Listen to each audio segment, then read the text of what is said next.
Karine nous dit « Bonjour Nasrine, je me sens perdue au sujet de la maladie.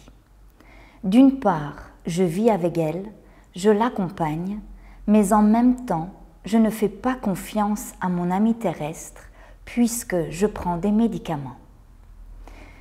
Depuis que la maladie s'est présentée, j'ai découvert combien elle était messagère, mais en même temps, c'est lourd à vivre. J'aimerais retrouver la légèreté physique, donc j'ai des attentes. Peux-tu donner des informations au sujet de la maladie?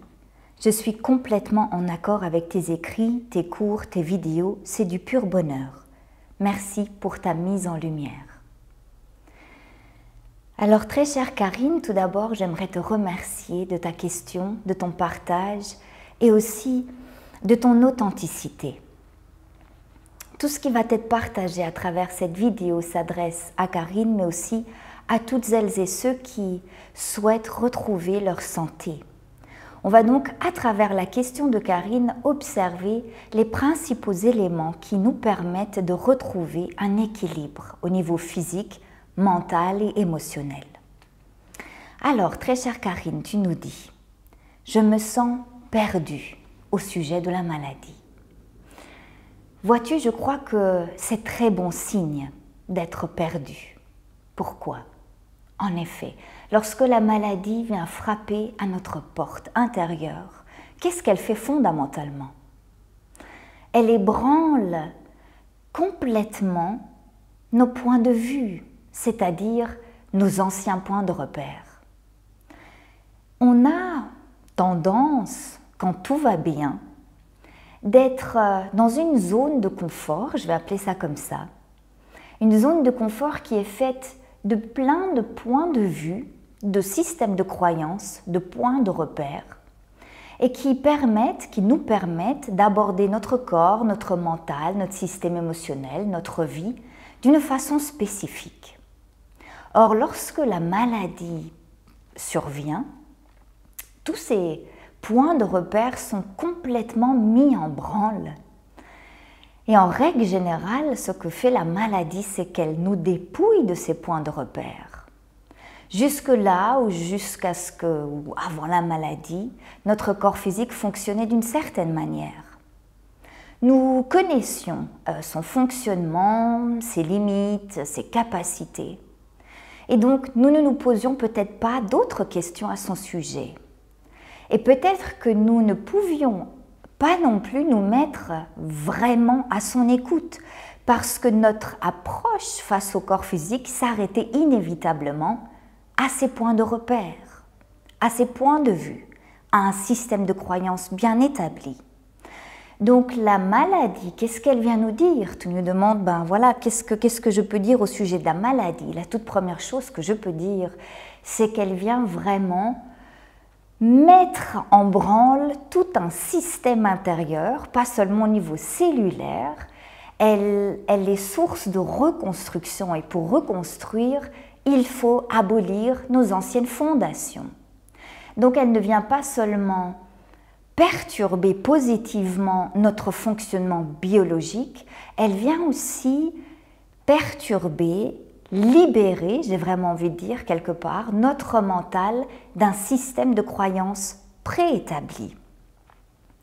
Donc être perdu, comme tu le dis tellement bien ici dans ta question, être perdu vraiment, c'est très bon signe parce qu'en effet la maladie permet de remettre les compteurs à zéro, d'observer comment est-ce que je collabore avec mon corps physique, avec mon mental et mon système émotionnel parce que la santé ou la maladie prennent en compte véritablement ces trois aspects qui sont indissociables. Donc la maladie est une merveilleuse alliée parce qu'elle nous permet de nous remettre complètement à l'écoute de nos réels besoins. Or, à nouveau, quand tout va bien, on s'arrête à des schémas préétablis, à une écoute qui n'est peut-être pas aussi attentive que cela, puisque tout va bien. En règle générale, quand tout va bien, on n'écoute pas vraiment, parce qu'on sait que ça fonctionne, mais on ne sait pas forcément comment cela fonctionne. On ne sait pas forcément si ce fonctionnement est propice à l'évolution de notre équipe terrestre, corps, mental, émotion. Donc la maladie nous permet vraiment d'aiguiser notre oreille intérieure afin d'être totalement à l'écoute des besoins de notre équipe terrestre. Puis tu nous dis aussi, d'une part, je vis avec la maladie, je l'accompagne, mais en même temps, je ne fais pas confiance à mon ami terrestre, j'aime beaucoup cette expression, puisque je prends des médicaments. Alors, je trouve ça vraiment merveilleux d'observer, très chère Karine, comme tu accompagnes justement avec beaucoup d'amour et de bienveillance ton équipe terrestre, ta question est vraiment emplie de beaucoup de douceur. Et c'est d'autant plus beau à observer parce que tu dis bien, je vis avec la maladie, je l'accompagne. Alors en effet, accompagner c'est quoi fondamentalement? Eh bien c'est accueillir. C'est accueillir notre corps, notre mental et notre système émotionnel tels qu'ils sont maintenant et pas comme nous souhaiterions qu'ils soient à un moment donné. Donc, l'accompagnement, c'est vraiment tendre la main à notre équipe terrestre et c'est ce que tu fais déjà merveilleusement bien. Donc, la guérison est véritablement un processus d'accueil, d'accompagnement. Maintenant, il y a quelque chose, tu vois, qui vient ébranler cet accompagnement, qui vient peut-être perturber cette énergie d'accompagnement que tu mets ici à l'avant-plan dans la première partie de ta phrase. Parce qu'on a dans la deuxième partie un virgule mais. En même temps, je ne fais pas confiance à mon ami terrestre puisque je prends des médicaments. Alors vois-tu, tous les virgules mais sont finalement engendrés par ce conditionnement. Alors je suis sûre que tu en as déjà entendu parler, le conditionnement ou le corps de souffrance, le bagage héréditaire, il a plein de synonymes comme ça. Ce conditionnement est une entité qui vit avec l'être humain. On ne peut pas vivre sans. Pourquoi? Parce qu'il permet à l'être humain justement de fortifier sa relation à son équipe terrestre. Comment? Eh bien en ébranlant les systèmes de croyances, en générant des émotions qui ne sont pas forcément agréables à vivre, mais c'est lorsque nous sommes face à nos plus grands bouleversements qu'il nous est possible d'avoir une autre approche sur la vie, sur notre vie interne et sur notre manière d'interagir avec le monde extérieur. Donc le conditionnement est fondamentalement constitué de lutte. C'est une énergie qui vise toujours à anéantir la peur. Et cet anéantissement-là génère énormément de lutte et met en branle notre système intérieur. Donc il est constructif aussi ce conditionnement. Par contre, il est très souvent confronté, lui, à des paradoxes, où il crée des paradoxes, il crée des conflits. Ce sont justement ces conflits-là qui génèrent de la lutte intérieure. Qu'est-ce qu'il dit ici? D'une part, tu dis que tu accompagnes ton ami terrestre, mais, et c'est là où lui intervient, il te dit par la suite, mais je ne lui fais pas confiance à ce corps, parce que je prends des médicaments. Donc, j'aimerais simplement, très chère Karine, t'inviter à remettre en question ce paradoxe que lui met en évidence. Est-ce que le fait de prendre des médicaments est synonyme d'absence de confiance? Est-ce que c'est quelque chose qui résonne pour ton fort intérieur, ton énergie initiale, ou est-ce que c'est vraiment que son point de vue? Pour moi, l'un n'empêche pas l'autre, parce que l'accompagnement peut se donner de multiples façons, à travers aussi de la prise de médicaments quand c'est nécessaire, parce que parfois c'est comme ça qu'on peut aider le corps physique. Donc il y a quelque chose de très intéressant ici qui est vraiment propre au conditionnement, c'est cette notion de confiance, faire confiance ou ne pas faire confiance. Je crois que toutes celles et ceux qui nous regardent ont déjà été confrontés à l'idée de manquer de confiance. Et j'aimerais par là juste pointer du doigt que ce n'est pas forcément une énergie qui vous habite initialement, mais qu'elle est issue du conditionnement. Et le conditionnement peut employer notre bouche aussi. Donc lorsque nous parlons dans notre vie quotidienne, il est très important véritablement d'observer quelle énergie emploie cette bouche. Est-ce que c'est mon énergie ou est-ce que c'est celle du conditionnement? C'est très facile à observer, je fais une petite parenthèse ici.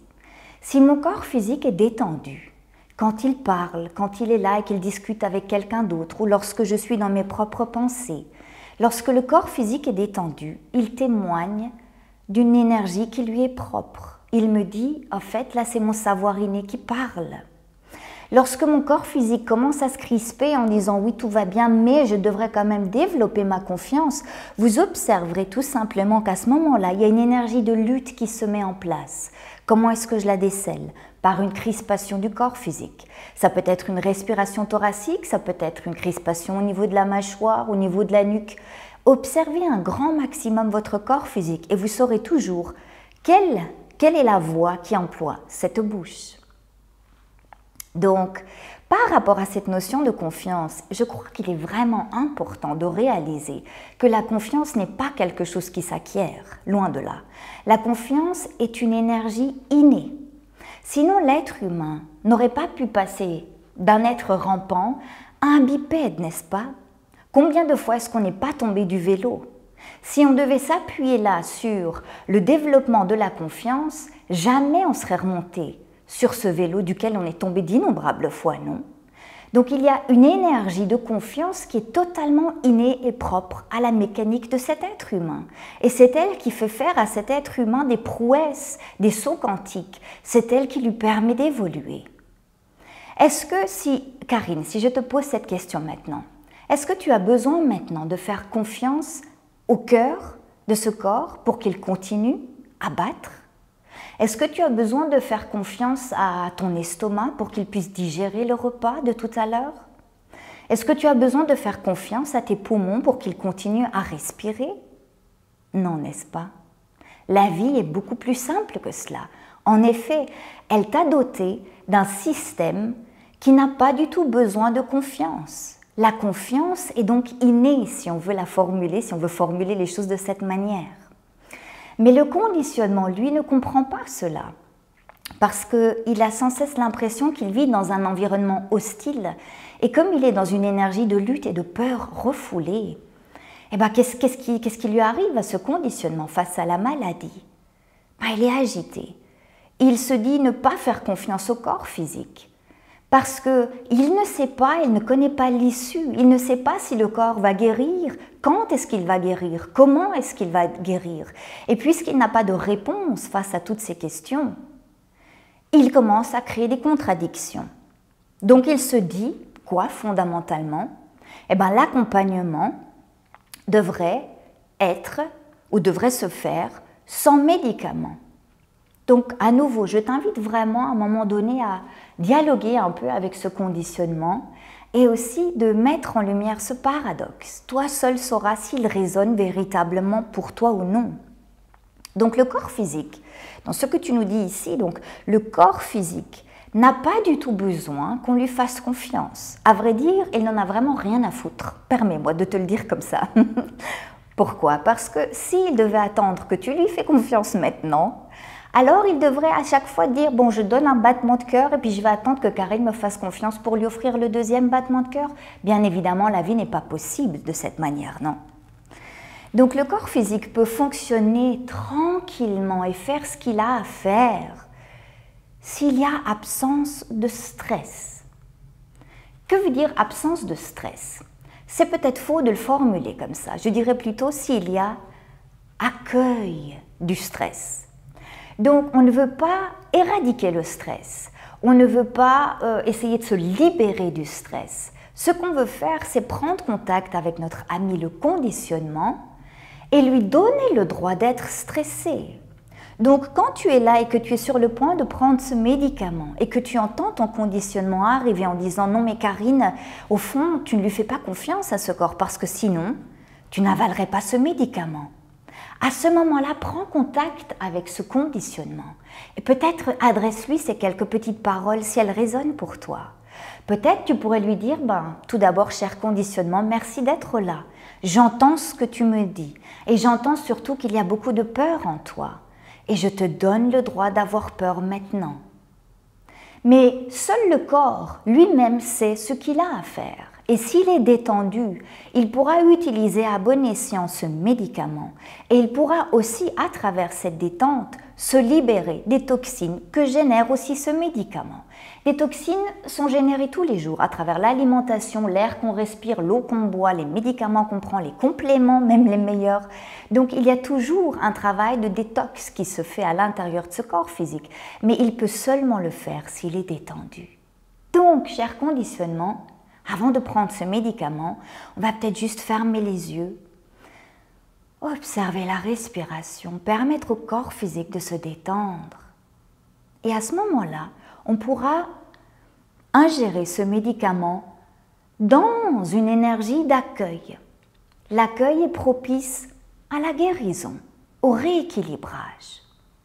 Donc, très chère Karine, je t'invite vraiment à collaborer activement avec le conditionnement parce que très souvent ce n'est pas tant la maladie qui nous pose problème, mais ce bavardage incessant qui provient de lui, du conditionnement et qui est affolé. La santé, c'est quoi fondamentalement? La santé repose sur la libre circulation des informations au sein de nos cellules. Donc, il faut s'imaginer que cet organisme, il ne faut pas que s'imaginer, c'est véritablement le cas, cet organisme, ce miracle-ci, est constitué de milliards de petites cellules. Et chacune de ces petites cellules doit pouvoir transmettre des informations aux cellules voisines et elle doit aussi recevoir les informations qui se logent à l'intérieur d'elle-même.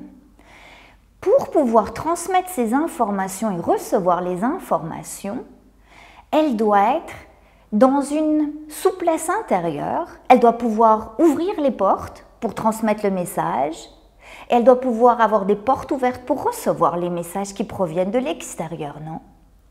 Donc la santé repose véritablement sur cette libre circulation des informations. Or, quand le stress apparaît, ces cellules se ferment. On donne ici une image, mais on imagine que ces cellules se ferment. Donc elles se retrouvent complètement isolées de leur environnement. Que nous dit la maladie quelque part? Elle nous dit qu'il y a eu un isolement des cellules, des informations qui n'ont pas pu circuler librement. Qu'est-ce que ça veut dire si j'extrapole un peu? Peut-être qu'il y a des informations de mon corps, des besoins, certains besoins de mon corps qui n'ont pas pu parvenir à ma conscience parce que mon attention était trop focalisée sur ma carrière professionnelle ou sur ma famille, etc. Peu importe. Peut-être que, idem avec le mental, peut-être que le mental n'a pas pu communiquer certaines informations à ma conscience. Peut-être que cet échange d'informations-là, à un moment donné, a été rompu. Donc, vois-tu, on peut vraiment extrapoler ce qui se passe au niveau du microcosme, au niveau justement de notre relation à notre équipe terrestre. Alors, la maladie, justement, comme on le disait au début, elle nous invite justement, elle nous oblige, ce n'est pas qu'une invitation, mais parfois elle nous oblige littéralement à nous refocaliser là-dessus, surtout lorsqu'il y a des douleurs. Donc à chaque fois qu'il y a une douleur, ça ne veut pas dire qu'il y a un déséquilibre. La douleur est fondamentalement un signal d'alarme qui vient nous dire qu'il y a une déconnexion, il y a une non-écoute. Donc mon invitation, c'est vraiment d'observer quoi? La santé, c'est la libre circulation des informations. Pas seulement entre mon fort intérieur et ma conscience, mais aussi entre cette entité que je suis ici en tant qu'être humain et le monde. Alors peut-être ma question suivante serait, quelles sont les informations qui n'ont pas circulé de mon fort intérieur vers le monde extérieur? Peut-être qu'il y a certains comportements que je ne m'autorise pas à avoir, par peur d'être rejeté ou par une peur quelconque d'être jugé. Peut-être qu'il y a certaines pensées que je n'ose pas émettre de vive voix. Peut-être que je n'ose pas exprimer certains sentiments, certaines émotions. Donc vois-tu, la santé, on la récupère vraiment en rétablissant en fait cette circulation d'informations. Donc je t'invite vraiment à observer, est-ce qu'il y a quelque part ici, entre mon fort intérieur et le monde extérieur, un blocage d'informations, bien sûr une peur sous-jacente qui fait que je n'ose pas briller, je n'ose pas donner véritablement la liberté à Karine d'être ce qu'elle est. Donc voilà, je t'invite vraiment à t'entretenir avec ton espace intérieur dans ce sens, et la maladie est vraiment une précieuse messagère. C'est d'ailleurs ce que tu dis aussi quelque part dans une de tes autres phrases. Donc, fondamentalement, si on en revient à la santé, juste pour clore cette petite parenthèse, la santé, c'est l'assouplissement intérieur. C'est comme si tu t'imaginais que ces cellules sont comme des fleurs qui éclosent. Quand je suis dans un espace, dans une énergie d'accueil, que j'accueille le corps, le mental, ses pensées, les émotions, et que je leur donne le droit d'être dans cette liberté d'expression, que ce soit au niveau de mon comportement, de la place que je vais prendre dans ce monde, au niveau de mes pensées, le fait de me donner la liberté de penser ce que les autres n'osent peut-être pas penser, ou d'exprimer ses pensées, le fait de ressentir des émotions aussi négatives soient-elles, peu importe, et d'exprimer ces émotions.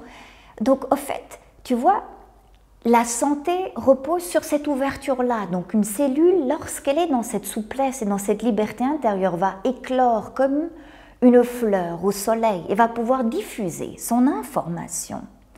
Donc, quand je suis certaine qu'à travers les vidéos que tu as déjà vues ou mes livres, je suis certaine que tu as déjà pu peut-être exercer, t'amuser à utiliser certains exercices en lien toujours avec le pouvoir d'accueil, parce que tout commence par ce processus d'accueil. Qu'est-ce qui se passe précisément au niveau des gènes, au niveau de notre ADN? Notre ADN, c'est une double hélice. Et cette double hélice, si on la sort de la cellule, elle fait quand même presque 2 mètres de long, une espèce de trame comme ça, très longue, et dans laquelle il y a toutes les informations dont le corps physique a besoin pour faire ce qu'il a à faire, pour exécuter toutes ses fonctions. Alors, lorsqu'il y a un état de stress, issu toujours du conditionnement, le stress vient toujours du conditionnement, du refoulement d'une peur. Quand il y a un état de stress, qu'est-ce qui se passe au niveau de notre ADN? L'ADN qui est censé être ouvert pour être lu, se rétracte. Il se transforme en une espèce de petite pelote de laine. Et qu'est-ce qui se passe à ce moment-là? Le corps physique qui est censé aller chercher les informations ne peut pas entrer, ne peut pas lire l'information parce que c'est un espèce de nœud. Donc dès l'instant où je suis dans cet espace d'accueil et que je dis « ok », c'est ok qu'il y ait maintenant la maladie. À ce moment-là, cette pelote s'ouvre, le fil est de nouveau détendu et lisible, et donc le corps physique a accès à cette gigantesque bibliothèque, parce que fondamentalement notre corps a dans son système génétique toutes les informations dont il a besoin pour se rééquilibrer. C'est juste le stress qui empêche la lecture. Donc stress est une rétractation, est une crispation et qu'on peut observer au niveau physique. Quand je suis stressée, mes cellules et mon ADN me dit il y a quelque chose qui s'est fermé. J'ai les livres, mais je n'arrive pas à les ouvrir. Fondamentalement, elle est là l'image. Donc le corps a en son système génétique une bibliothèque remplie de livres, mais il n'arrive pas à ouvrir les livres. Donc c'est comme si les pages étaient collées ensemble. Ça génère quoi ça? Du stress. Et le stress va générer à son tour la fermeture d'autres livres.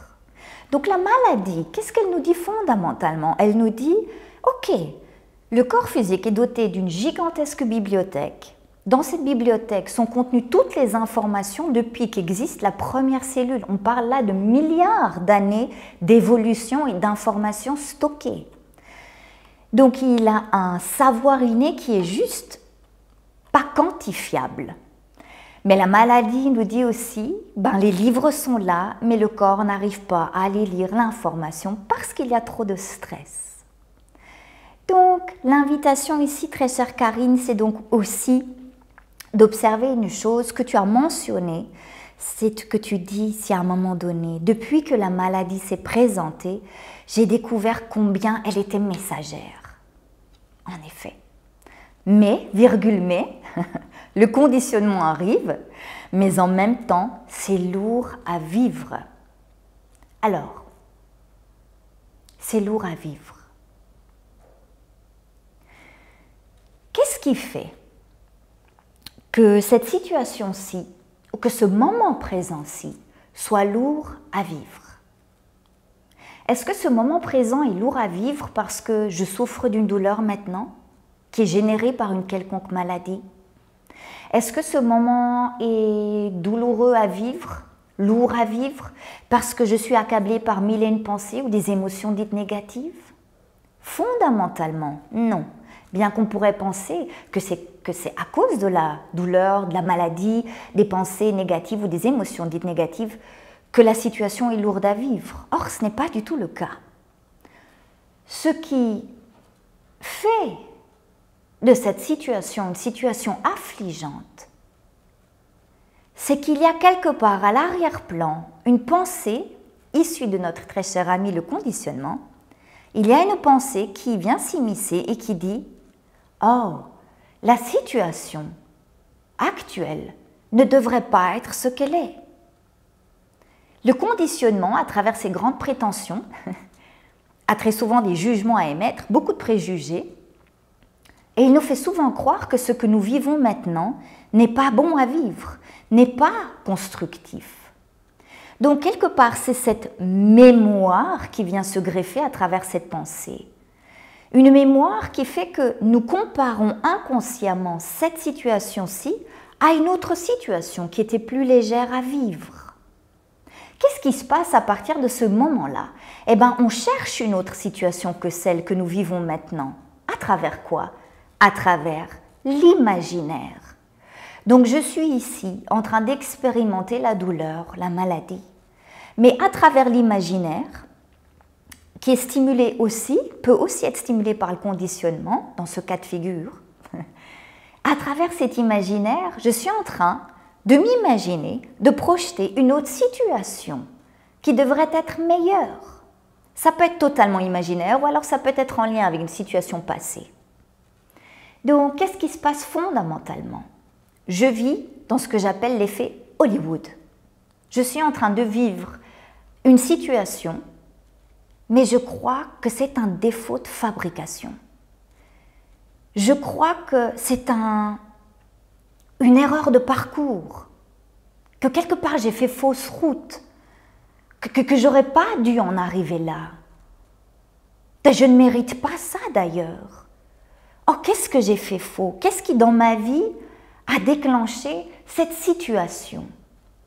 Alors vois-tu, tout ce discours ici n'est pas issu de notre énergie propre, n'est pas issu de l'être humain lui-même et de son fort intérieur, mais à nouveau issu du conditionnement.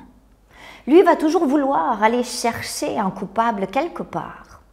Mais ce qu'il fait surtout, très chère Karine, c'est qu'il va nous faire croire que cette situation-ci est un défaut de fabrication. Or, si on en revient à quelque chose de très concret, je suis assise ici et je discute avec toi, très chère Karine, et je suis là avec vous tous.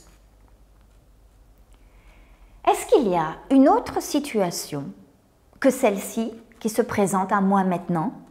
Vous qui m'observez, dites-moi, est-ce que vous voyez quelque part une porte s'ouvrir? Est-ce que vous me voyez ici, à double, faire autre chose? Je ne sais pas, être assise sur une plage tropicale, à boire un cocktail. Est-ce que vous me voyez ailleurs qu'ici? J'espère pas. Sinon, peut-être ça voudrait dire qu'il y a eu trop de champagne aujourd'hui. Mais vous êtes d'accord, si je fais moi-même un petit check, je ne me vois pas ailleurs, dans une situation parallèle. Puisque il n'existe pas une autre situation que celle-ci, je ne peux pas comparer cette situation à une autre, n'est-ce pas? Et encore moins à une situation imaginaire. Et puisque je ne peux pas faire de comparaison, je ne peux pas partir du postulat que cette situation-ci est une erreur. Une erreur est le résultat d'une comparaison. Il faudrait donc deux moments présents distincts, celui-ci et un autre moment dans lequel je me trouve maintenant simultanée à faire autre chose et qui serait plus plaisant que d'être ici. Or, ce n'est pas le cas, n'est-ce pas? Je vous invite donc, vous tous, et aussi Karine, à observer que dès l'instant où on dit que la situation est lourde à vivre, c'est parce qu'on n'est pas complètement c'est parce que notre attention n'est pas complètement focalisée sur ce et unique moment présent. Mais quand mon attention se porte sur ce qui a véritablement lieu ici, en dehors de l'imaginaire, en dehors des hypothèses, en dehors d'une recherche de causes probables à ma situation actuelle, lorsque je suis juste ici, à l'écoute, lorsque même je deviens cette écoute, alors je réalise que cette situation ne pourrait pas être différente.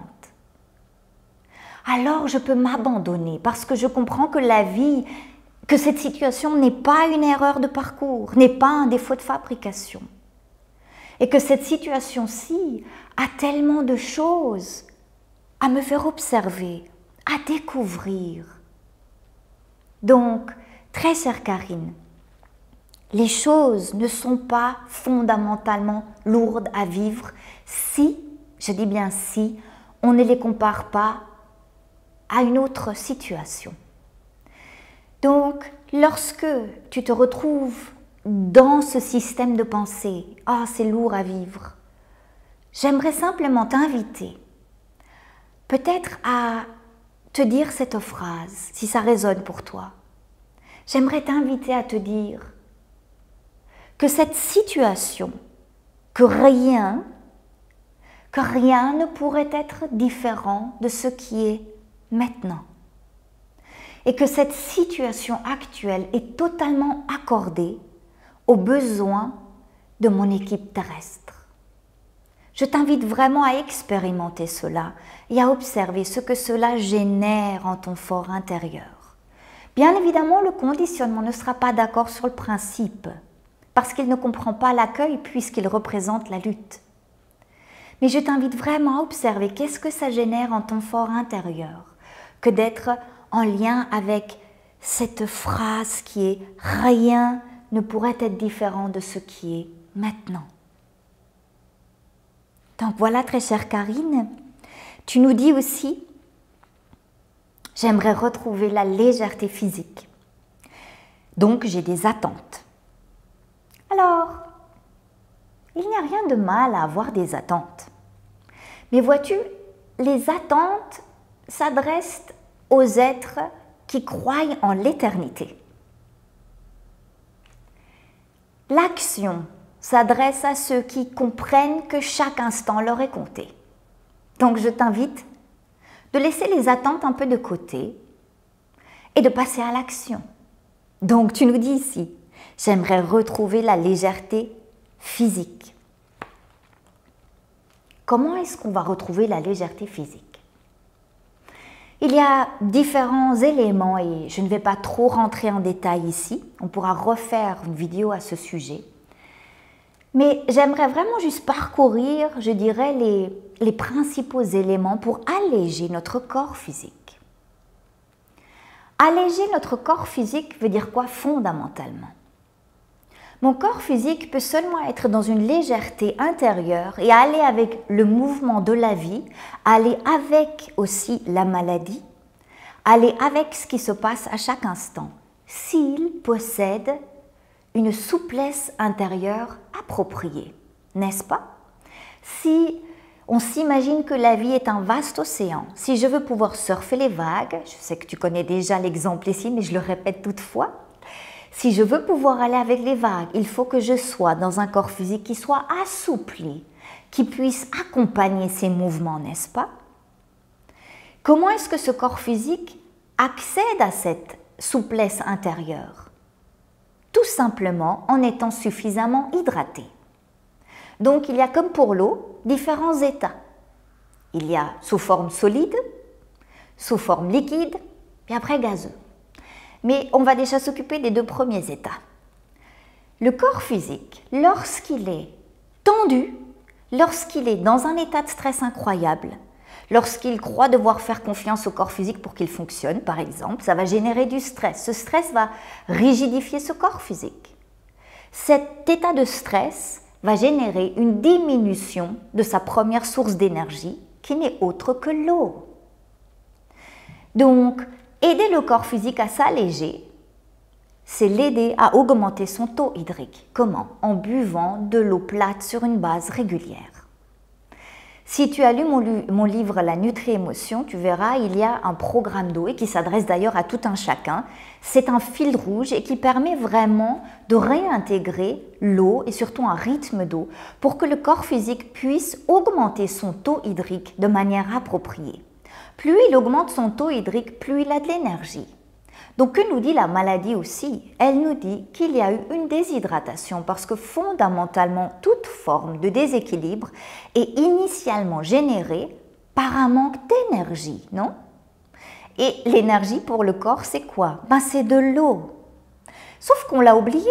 Je ne sais pas, l'eau ne paraît plus si importante à nos jours, ou elle ne l'a jamais vraiment été d'ailleurs, et je suis toujours très étonnée lorsque je donne des cours à des médecins, et qu'ils me disent oui, mais dans mon parcours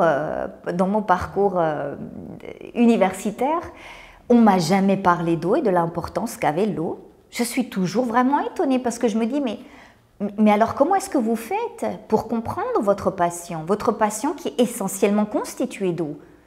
Comment est-ce que vous allez l'aborder si vous ne savez pas comment l'eau fonctionne? Un minimum. Donc voyez-vous, ça c'est vraiment un élément qu'on a complètement mis de côté, très certainement aussi à cause des enjeux économiques, pharmaceutiques, mais je ne vais pas rentrer là-dedans. Donc ce que je veux dire par là, alléger le corps physique passe premièrement à travers une hydratation. Mais pour que l'hydratation puisse se faire, il faut, et c'est là où il faudra mettre en numéro 1, non pas l'eau, mais il faut être relaxé. Donc, nul besoin de boire de l'eau si votre corps physique est à l'état solide, c'est-à-dire sous forme de glacier, complètement gelé, cristallisé, stressé. Si vous buvez de l'eau à ce moment-là, elle va juste sortir comme elle est entrée.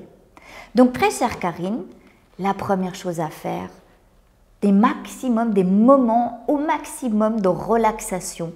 Prends-toi du bon temps.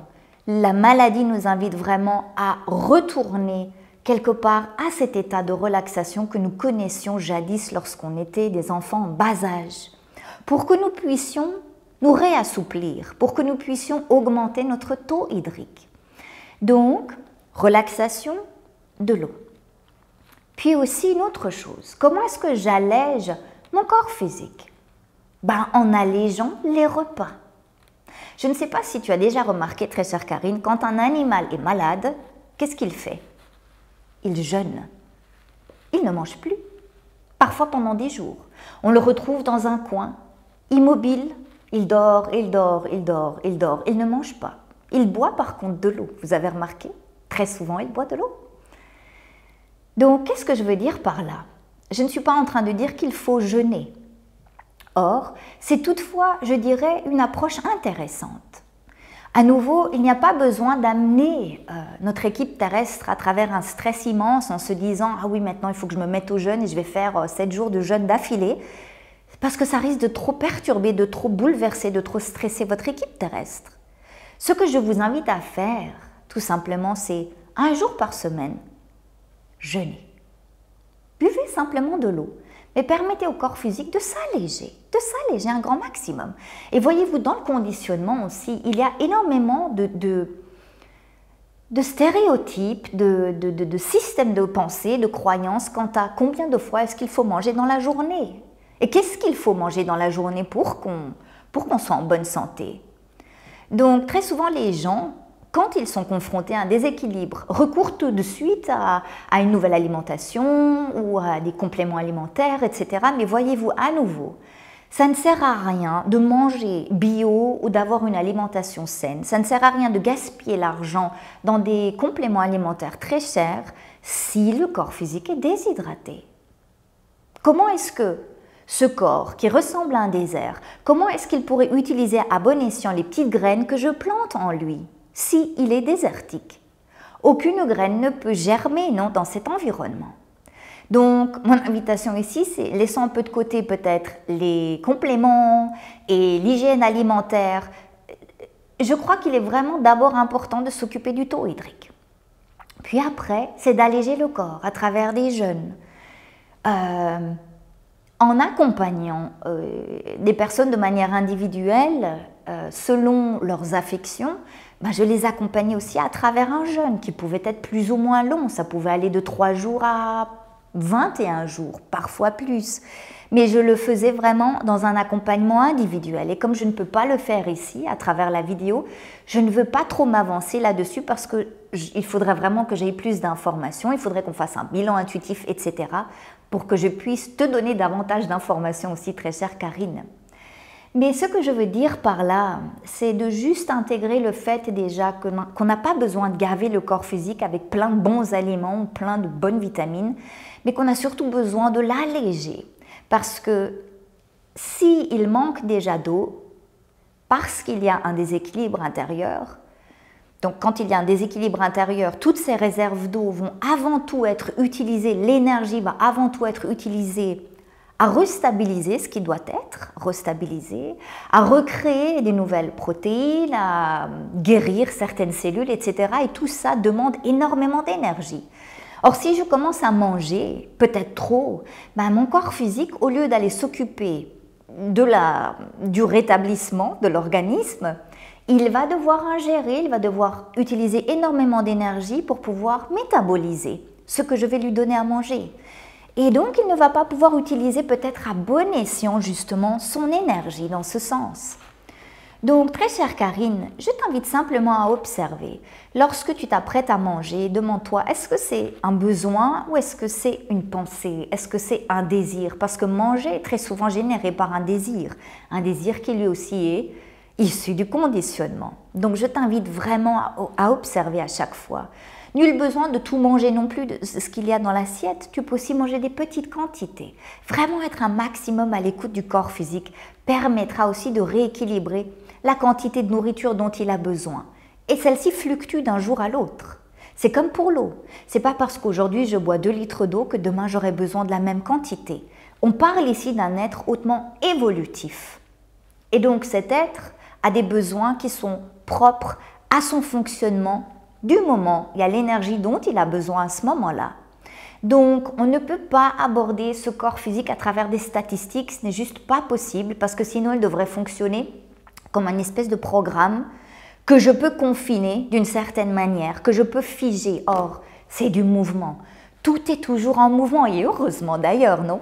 Les cellules sont tout le temps en mouvement. La double hélice d'ADN est tout le temps en mouvement. Tout est toujours en mouvement. Donc, il n'y a rien de véritablement irréversible. Mais ce qui maintient ce mouvement, c'est quoi?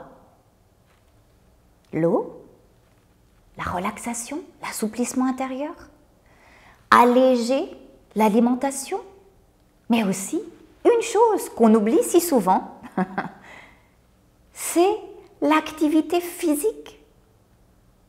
En effet, nous sommes devenus tellement sédentaires. Et la plupart des maladies sont générées aussi à travers cette sédentarité. Il y a 200 ans, nous n'avions pas de problème de sédentarité. Nous étions confrontés à d'autres maladies, peut-être à des épuisements physiques qui étaient drastiques, parce qu'on labourait le champ du matin au soir, mais on n'avait pas de problème lié à la sédentarité, qui amène à de l'oxydation, ce qui veut dire du stress, à une surexploitation du système mental, parce que finalement, mon équipe terrestre devrait être utilisée à 33,3% chaque entité. Donc, je devrais m'occuper, disons, à 30% le corps, je devrais occuper 30% le mental, 30% le système émotionnel. Mais non, qu'est-ce qu'on fait, nous, la plupart du temps? La plupart du temps, on utilise le mental. On est assis derrière nos écrans, on ne bouge plus le corps physique, on est totalement statique. Qu'est-ce que ça veut dire? La circulation sanguine, lymphatique, tout ça stagne, s'atrophie complètement. Et puis, je vais uniquement aborder ma vie à travers ce système mental. Alors, il y a 200 ans, notre mental était en vacances. Aujourd'hui, il y a eu retour de manivelle. Ici, il y a un grand bouleversement pour lui. Aujourd'hui, c'est vraiment lui qui est exploité. Il y a 200 ans, c'était le corps qui était exploité. Et 200 ans plus tard, c'est le mental. Donc, il est vraiment important de se dire, sur ma journée, je vais investir 30% de mon énergie pour le corps, 30% d'énergie pour mon mental et 30% d'énergie pour mon système émotionnel. Et c'est à travers cet équilibre-là que l'équilibre global peut être généré à nouveau.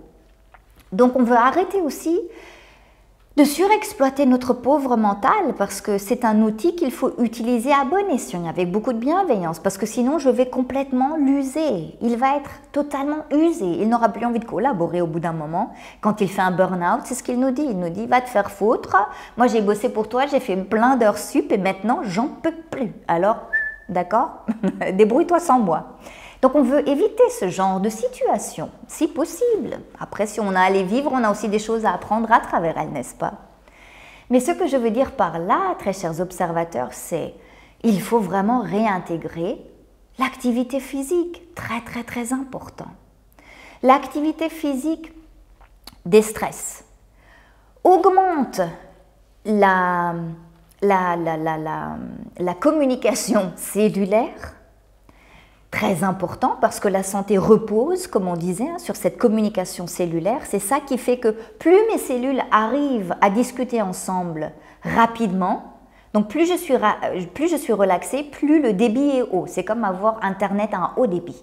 Donc plus je suis relaxée, et ça se fait aussi à travers cet exercice physique, plus mes cellules vont communiquer rapidement les informations. Donc plus mon corps va être dans la réactivité, va pouvoir ajuster les choses rapidement.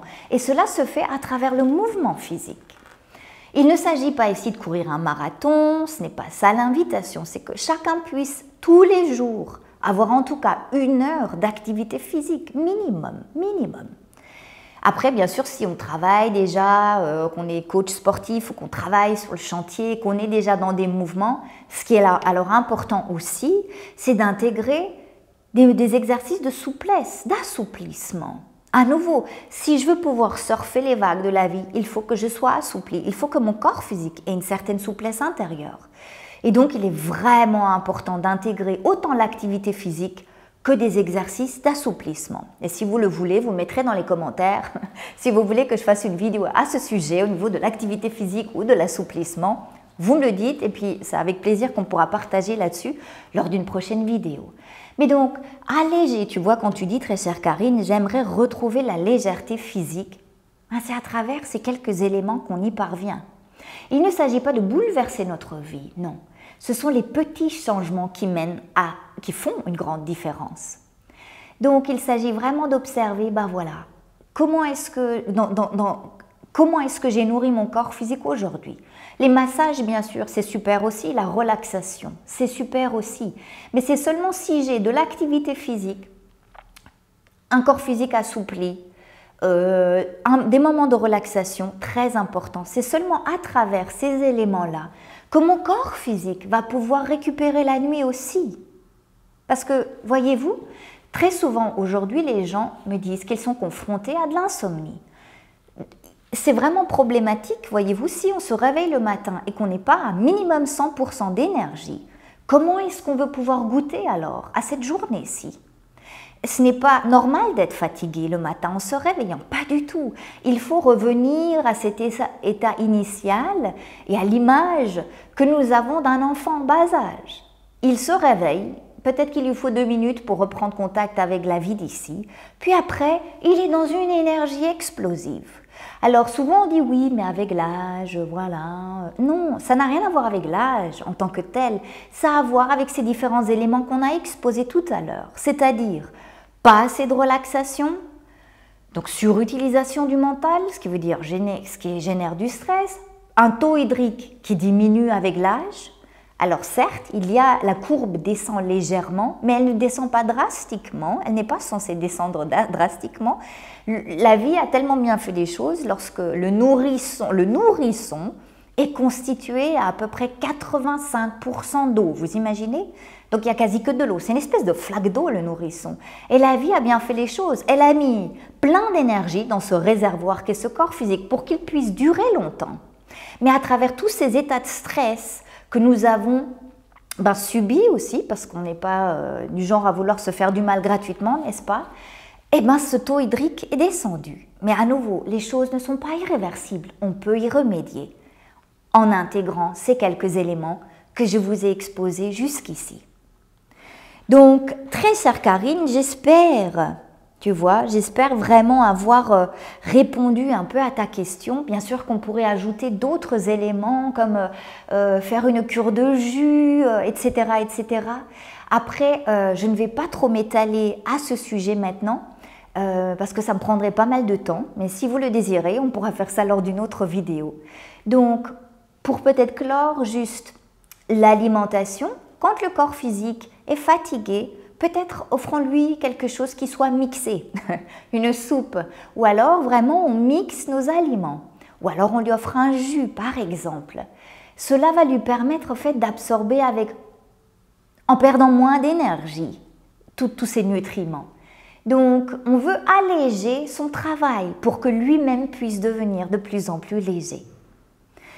Donc voilà, très chère Karine, j'espère qu'il y a eu, comme tu disais, merci pour ta mise en lumière, j'espère qu'il y en a eu de la mise en lumière. Si vous avez d'autres questions, n'hésitez pas à les poster en commentaire ci-dessous et c'est avec plaisir que j'y répondrai lors d'une prochaine vidéo.